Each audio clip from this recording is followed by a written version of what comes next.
Hello guys, welcome back to my channel. আর আজকে আমি এসেছি আমার দেশের বাড়িতে। আর দেশের বাড়ি আসার কারণ হলো আমার একটি মানত ছিল, তো চলে এসেছি সেই মানত জোগাতে। আর এখানে দেখলেন যে নারকেলগুলো, এগুলো সব কিন্তু আমাদের গাছের নারকেল। আর এখানে দেখুন কত সুন্দর পেঁপে গাছে পেঁপে হয়েছে।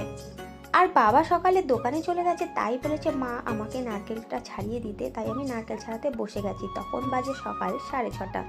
আর দেখুন চারপাশটা হালকা কুয়াশা, পরিবেশটা কিন্তু খুবই সুন্দর। আর এদিকে মা তো অনেক ভোরে উঠে গেছে, গিয়ে পুরো ঠাকুরঘর পরিষ্কার করে সব বাসন মাজা ধোয়া করে স্নানও করে নিয়েছে। আর আমি নারকেল ছাড়াতে ছাড়াতে এদিকটা একটু চারপাশটা ঘুরে একটু দেখছি। দেখুন গাছে কত ফুল ফুটেছে আর কি দারুণ এই পরিবেশটা। তো যদি এই মিনি ব্লগটা আপনাদের ভালো লাগে তাহলে একটা লাইক আর একটা কমেন্ট করে দেবেন, পারলে একটু শেয়ার করে দেবেন। আর ইনি হচ্ছে আমার মা।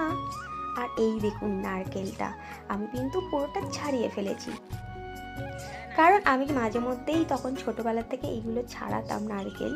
তো আর আগে আমি পান্তা ভাত খেতাম, পান্তা ভাতের সাথে কিন্তু এই নারকেল খেতে ভালোবাসতাম।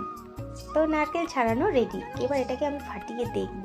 আর এই যে আমার হাতে দেখছেন যেটা নারকেলের খোসাটা, এটা কিন্তু যেটা আমরা ধুনো দিই বাজারে কিনতে পাওয়া যায়। তো নারকেলটা আমি খুব ভালো ছাড়াতে পারিনি, তাই মা ভালো করে ছাড়িয়েছি বলতে এইগুলো মা খুব টিপটাপ করে কাজ করে। এই দেখুন যে ভুমড়িগুলো থাকে সেগুলোকে মা পরিষ্কার করছে। আর দেখুন আমার তো এত ভালো লাগছে, মনে হচ্ছে সব গাছের ফুল তুলে নিই। আর এখানে আমি নারকেলটা ফাটিয়ে দেখুন পুরো নারকেলটা এত পুরো আর কি মিষ্টি হয়েছে খেতে। আর এখানে হচ্ছে এগুলো ডাব, কিন্তু একটু নারকেল শ্বাস বসে গেছে এখানে। আর প্রথম জল শিবের মাথায় যায়, প্রথম জল আমার মুখেই এসে পড়লো। শিবের মাথায় পড়েছে কি না সেটা তো জানি না। আর এই দেখুন এই জলটা আমি এখন খেয়ে নেব। আর এখানে পুরোহিত মশাই চলে এসেছে পুজো করতে।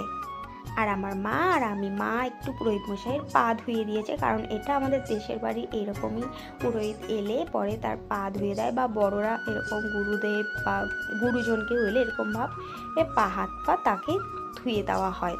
আর এই পুরোহিত দাদু কিন্তু আমার খুব বন্ধু, কারণ আমার অনেক ছোট্টবেলা থেকে এই পুরোহিত দাদুকে আমরা চিনি। আমাদের বাড়িতে পুরো মানে যা কিছু হয় এই পুরোহিত দাদুই কাজ করে।